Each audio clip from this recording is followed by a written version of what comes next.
Assalamualaikum warahmatullahi wabarakatuh. Bismillahirrahmanirrahim. Alhamdulillahilladzi hadana li hadza wa ma kunna linahtadiya laula an hadanallah. Wa asyhadu an la ilaha illallah wahdahu la syarikalah wa asyhadu anna sayyidana Muhammadan abduhu wa rasuluhu la nabiyya ba'dah. Allahumma salli wa sallim wa barik ala sayyidina wa maulana Muhammad wa ala alihi wa sahbihi wa man tabi'ahum bi ihsanin ila yaumil qiyamah, amma ba'd.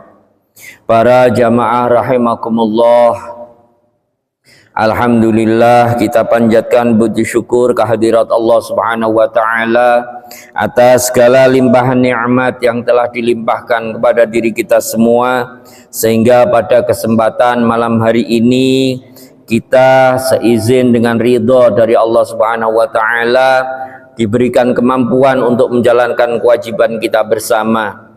Semoga amal ibadah yang telah kita lakukan ini senantiasa dikabul, diterima oleh Allah Subhanahu wa taala. Amin ya rabbal alamin. Shalawat beserta salam semoga tetap tercurah limpahkan kepada junjungan kita Nabi besar Muhammad sallallahu alaihi wasallam, dengan harapan semoga dengan lantunan sholawat yang kita lantunkan, semoga kita semua kelak akan memperoleh syafaatul uzma dari Rasulullah. Amin amin ya rabbal alamin. Para jamaah rahimakumullah, pada kesempatan malam hari ini kita akan melanjutkan pembahasan setelah kemarin kita bagaimana etika kita atau adab kita kepada orang tua kita, adab kita kepada guru kita dan lain sebagainya.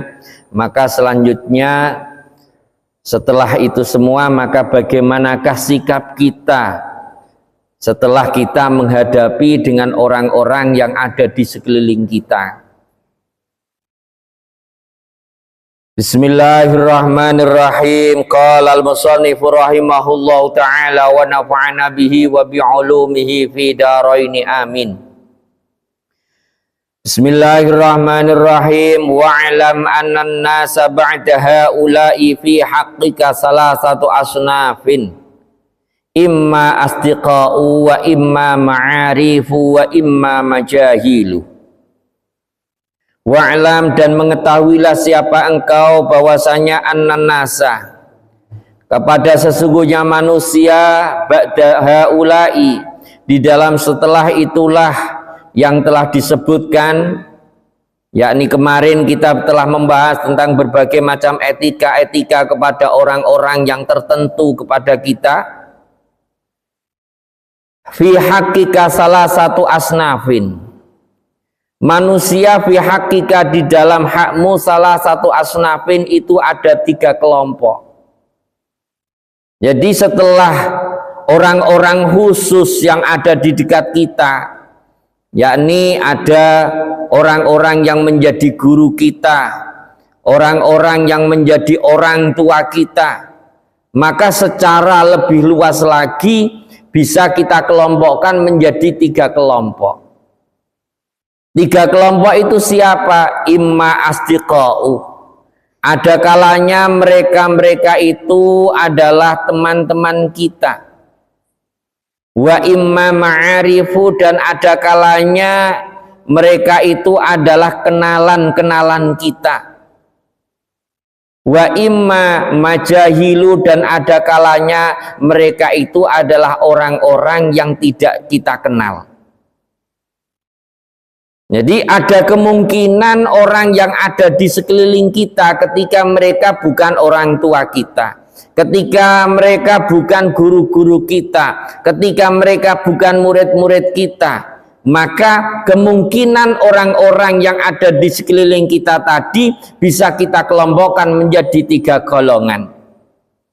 Ada kalanya mereka itu adalah asdiqa, teman-teman kita, teman atau sahib atau teman baik kita.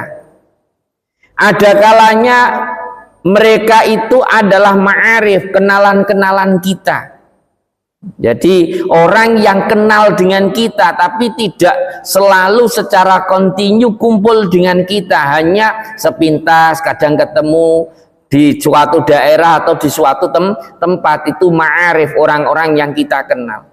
Ada kalanya kemungkinan mereka orang yang sama sekali tidak kita kenal. Ya kan, kadang-kadang kita jalan kan nggak mesti yang kita ketemu di jalan itu nggak semuanya orang kita kenal. Jadi kemungkinannya orang yang ada di lingkungan kita setelah kita kelompokkan yang kemarin itu, yaitu ada kalanya mereka itu adalah orang tua kita, guru kita, maka kemungkinan ada 3 kelompok orang ini.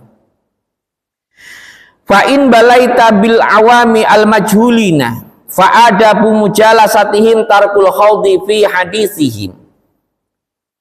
Maka apabila engkau diuji bil awami dengan berkumpul dengan orang-orang awam al majhulina yang bodoh-bodoh, bagaimana kalau kita kumpul dengan orang-orang yang tidak ngerti, orang-orang nggak begitu paham tentang etika, orang-orang yang tidak begitu ngerti tentang agama?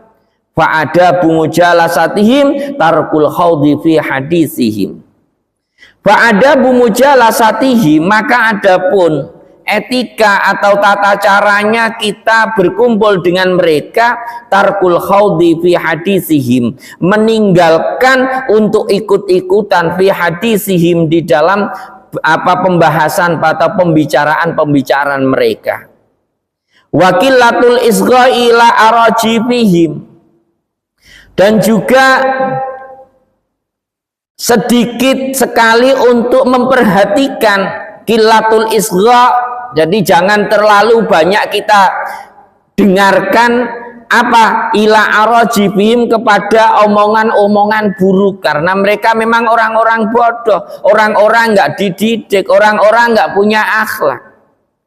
Wa taghafulu amma yajri min su'i alfadhihim, yang lebih penting, wa taghafulu, dan melupakan amma dari perkara yajri yang berlaku, min su'i alfadhihim, dari jelek-jelekan ucapan-ucapan mereka. Jadi di sini kita diajari oleh Kiai Musoneh bahwasanya bagaimana kalau kita ini lagi kumpul-kumpul dengan orang yang kita ajak kumpul itu adalah orang awam al-majhulin, orang-orang awam yang nggak ngerti tentang etika, orang awam nggak ngerti tata krama, orang awam nggak begitu ngerti tentang agama. Gimana caranya kalau kita sudah kumpul dengan mereka? Maka di sini diberitahukan tarkul haudi fi hadisihim. Yang pertama, kita jangan terikut dengan pembicaraan mereka. Namanya orang nggak ngerti aturan, orang nggak ngerti etika. Nek ngomong ya saenake, sak keluarnya gitu aja. Nek jenengan bisa terus kumpul ngikuti ya kocar kacir. Seandainya yang ngajak ngomong sampean bahasanya bahasa jorok, orang goblok, bendeng, bento, sampean ikut ya ketularan nanti lama-lama. Jadi jangan jangan mengikuti arus pembicaraan mereka. Yes, pokok diam aja. Wakilatul isgha'i ila arajibihim, jangan sering-sering, jangan banyak memperdulikan kepada omongan-omongan buruk. Ya, wa taghafulu amma yajri min su'i alfadhihim, setelah kita berpisah dengan mereka, kita lupakan apa ucapan-ucapan jelek dari mereka. Jangan nanggek, jangan beli. Jadi habis kumpul dengan orang nggak bagus, ada bahasa-bahasa mereka yang kurang bagus, malah justru kita ambil, kita pakai untuk bicara sama orang lain. Famal farqu bainana wa bainahum, nanti nggak ada bedanya antaranya kita dengan mereka. Harus pandai-pandai menyaring mana itu yang bagus, yang tidak bagus kita lupakan saja. Dan ini tidak mungkin kita terus menjauhi semuanya. Tidak, pokok saya tidak mau kalau gabung dengan mereka. Saya milih orang yang bagus-bagus, kesulitan kadang-kadang. Nah, makanya di sini dikasih tahu kan bagaimana sikap kita, bagaimana tata krama kita, etika kita ketika berkumpul dengan mereka. Yakni dengan cara apa? Ayo kita berusaha untuk tidak terjerumus dengan pembicaraan mereka. Jangan terlalu banyak mendengarkan omongan-omongan buruk mereka. Kita lupakan saja apa yang telah kita bicarakan dengan mereka ketika kita berkumpul dengan mereka. Di samping itu wal ihtirazu an kasratil qaihim. Kita harus berusaha untuk menjaga diri kita untuk tidak terlalu sering-sering kumpul dengan mereka. Loh, terus gimana itu Ustadz kalau orang-orang katanya orang-orang apa? Seperti yang dilakukan oleh seperti wali dan lain sebagainya, kumpul dengan orang-orang yang nggak bagus. Lah mereka sudah bisa untuk membentengi dirinya, monggo ndak apa-apa. Kalau kita belum siap untuk itu, jangan nanti malah kita ikut-ikutan. Sudah itu ada bagiannya sendiri-sendiri. Makanya masyhur sekali ada dua nabi yang hidup sezaman yang caranya untuk mengajak umatnya sangat jauh berbeda. Siapa? Nabi Yahya dan juga Nabi Isa dengan Nabi Yahya. Ini caranya berbeda. Nabi Yahya ini milihnya kumpul dengan orang yang baik-baik. Ini sezaman nabi ini, dua nabi ini sezaman. Sehingga ketika nanti berkumpul datang ke sebuah tempat, maka Nabi Yahya akan bertanya, siapa tokoh-tokoh sini, orang-orang yang baik di sini. Nih Nabi Isa enggak, Nabi Isa nyari orang-orang yang jelek untuk diajak menuju kebaikan. Jadi semuanya ada contoh-contoh dari dari nabi-nabi yang telah mendahului kita. Cuma yang dilakukan Nabi Isa itu karena beliau sudah mampu untuk menjaga dirinya agar tidak terpengaruh dengan orang-orang yang diajak bergaul, orang-orang yang tidak baik. Nek kita masih belum kuat ya jangan sok-sokan nanti kumpul dengan orang ahli matematika, matematika zaman sekarang itu, atau bahasa simpelnya ahli togel. Ya, sampean terus lama-lama ikut-ikutan nanti.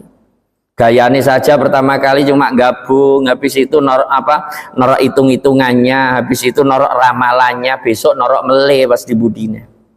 Karena kita masih belum mampu untuk menjaga diri kita. Maka ini cara yang kayak demikian ini, yakni tarkul haudi fi hadisihim wa qillatul isgha, dan terlebih al ihtiraz an kasratil qaihim. Ini bagi kita yang masih belum mampu untuk bisa mengajak mereka. Kalau sudah mampu, monggo, orang yang kurang bagus didatangi, dimaini terus tiap hari. Sehingga asalnya mungkin nggak mau jamaah ke masjid, didatangi, dijak nyator, nanti lama-lama bisa jamaah ke masjid. Sebab kadang-kadang orang kalau untuk mengawali itu kan sulitnya, masya Allah. Orang mau berangkat ke masjid, mau jamaah itu kalau masih belum biasa, itu keluar rumah mau ke masjid itu masya Allah. Kayak semua orang itu melihat, padahal ya enggak, hanya perasaannya saja. Gitu. Nah, seandainya pas kayak majelis taklim kayak gini terus sing belum pernah terus mau ikut gabung duduk, kesannya kayak lingu kayak sing orang nggak pernah kenal sama sekali. Padahal ini ya lingkungan kita.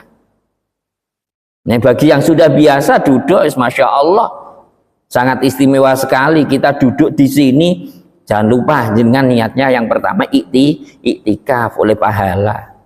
Niatkan lagi niat belajar taklim pahala.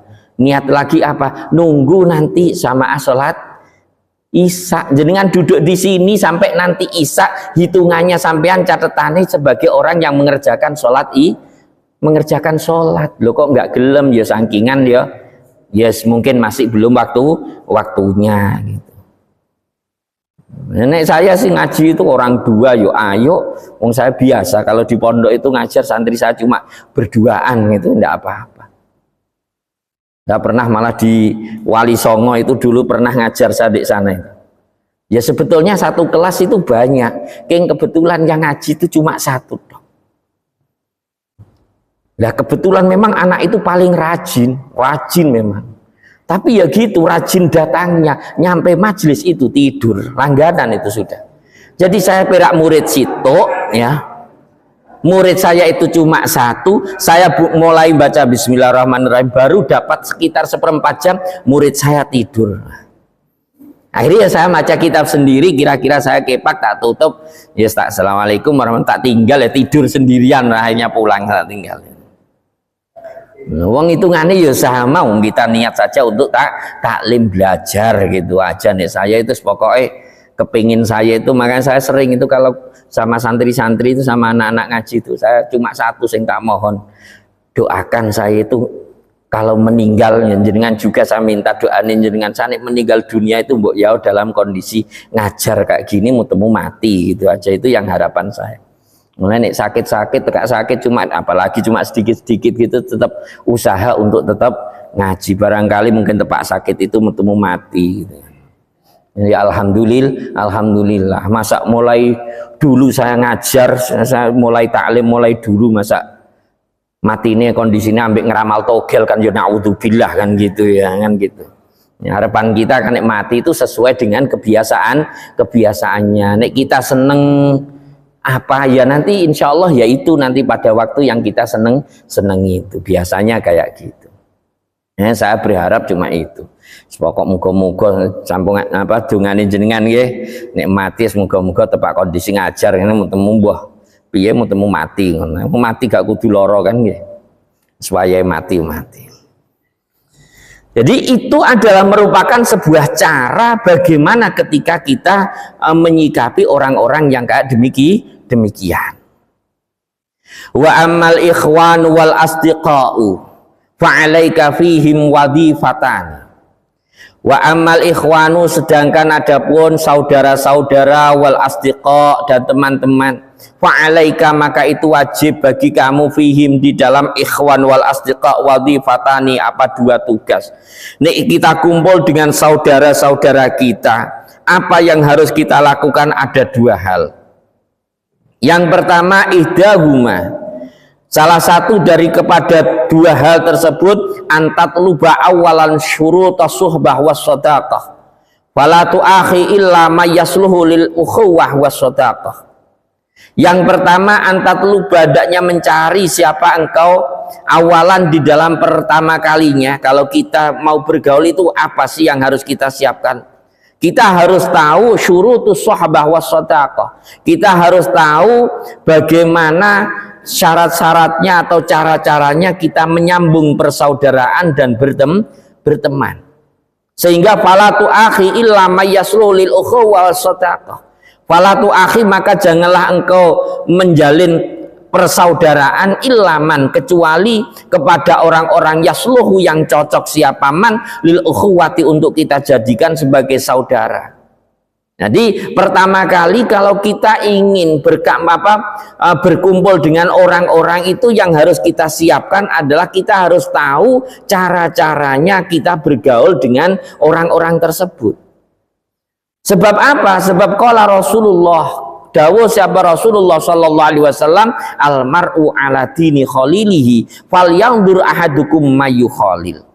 Al mar'u, adapun seseorang, ala dini khalilihi, itu tetap atas kebiasaan temannya. Al mar'u falyanzur, maka hendaknya melihat siapa engkau, falyanzur maka hendaknya melihat siapa ahadukum, salah satu kalian semua, mayu khaliluman, kepada orang yukhalilu yang menemani siapa man.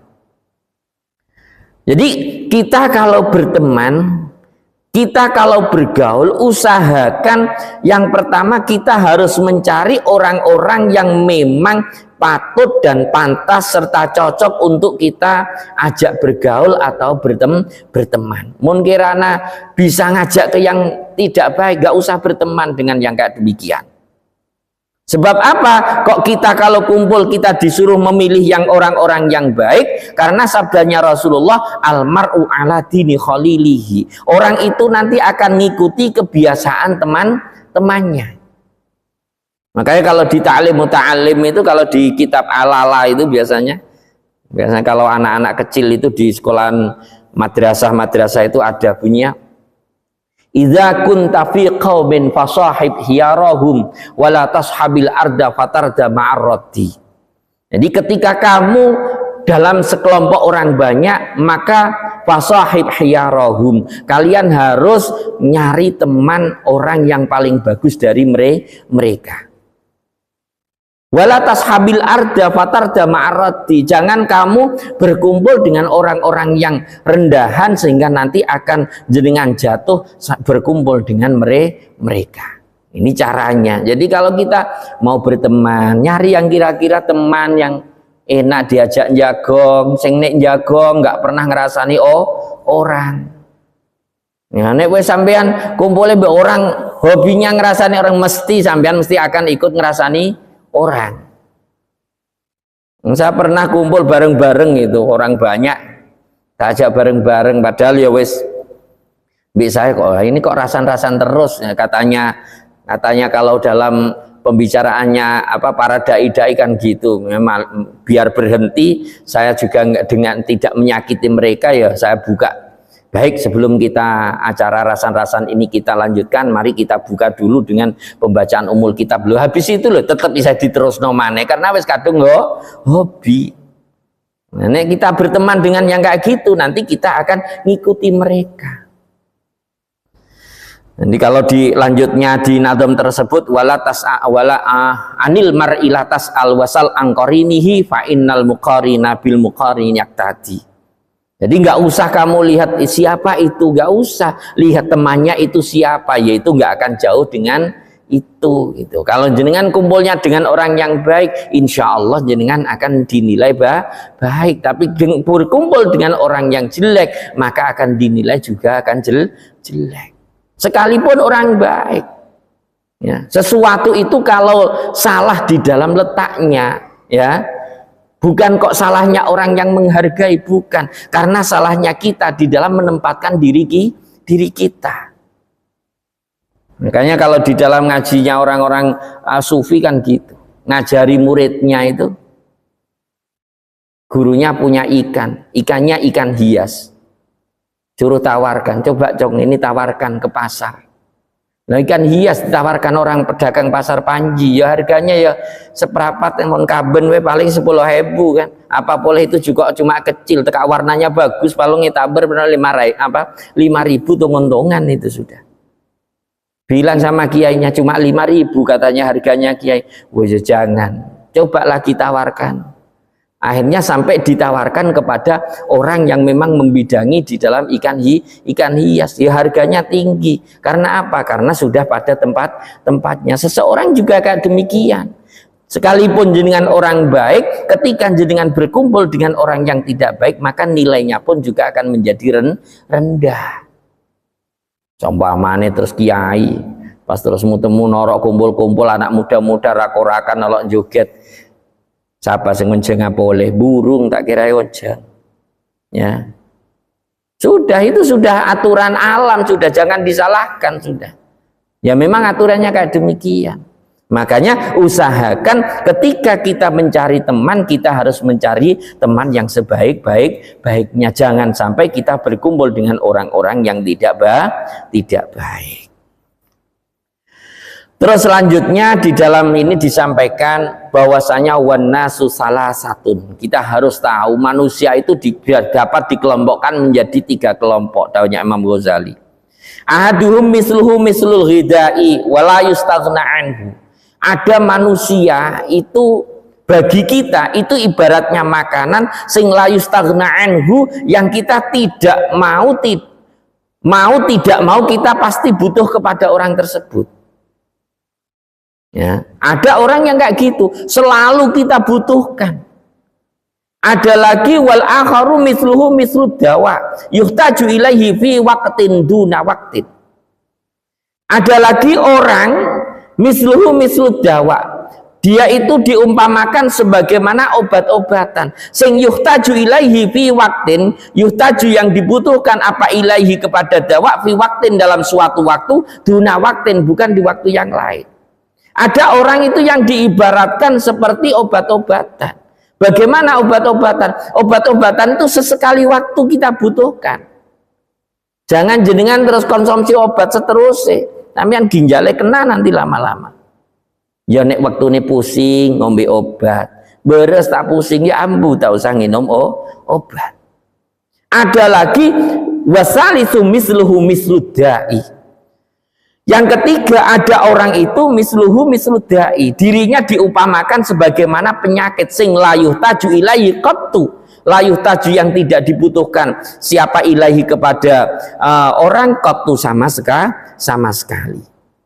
Jadi orang yang ada di sekeliling kita ini bisa dikelompokkan menjadi 3 kelompok. Yang pertama yaitu orang yang diibaratkan sebagaimana makanan pokok. Bagaimana makanan pokok? Ya la yustagna anhu, kita butuh terus kepada mereka.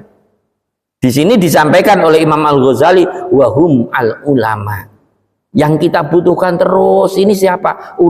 Ulama, orang-orang alim. Ini selalu kita butuhkan nasihatnya. Kita butuhkan banyak hal, kita butuh. Wal akharu mislu dawa. Ada yang di situ diupamakan sebagaimana obat, hanya sesekali saja, yaitu teman-teman kita. Sesekali, kadang ya kita berkumpul, ya, kadang-kadang ya tidak.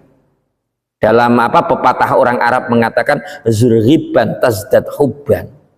Ya. Kalau bermain itu agak direnggang-renggangi, jangan lem sama lem amain. Ya, kalau lem sama lem ampo busen, Mas.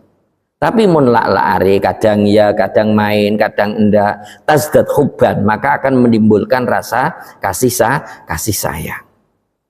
Ada orang yang diupamakan yaitu orang yang paling jelek, yaitu misluhu misluda. Mereka diibaratkan sebagaimana penyakit sing layuh taju ilaihi qattu, yang mana kita tidak akan pernah membutuhkan sama sekali kepada orang-orang tersebut. Terus bagaimana sikap kita?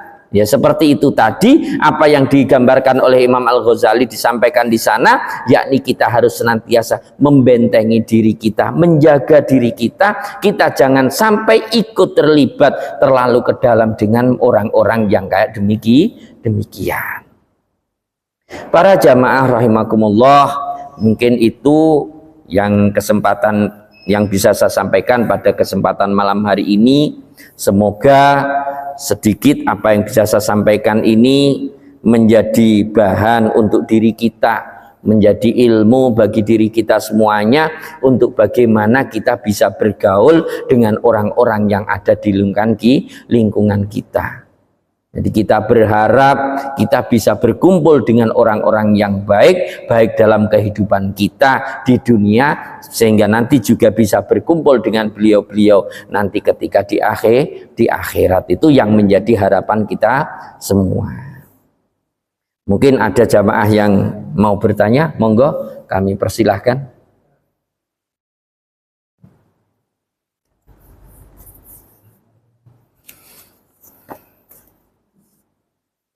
Cukup?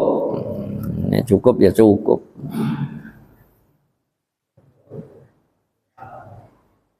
Orang itu nek suruh tanya itu biasanya udah males biasa. Nek tepak nyantai we tanya, nanti duduk-duduk be ustaz aja jagongan gitu. Pas buru tanya gitu. Baik, saya kira itu saja mungkin pembahasan kita pada kesempatan malam hari ini. Sekali lagi, semoga apa yang kita pelajari ini menjadi ilmu yang manfaat, ilmu yang barokah, ilmu yang semakin membawa kebaikan kepada diri kita semuanya. Amin amin ya rabbal alamin. Akhirul kalam, ihdinas siratal mustaqim. Assalamualaikum warahmatullahi wabarakatuh.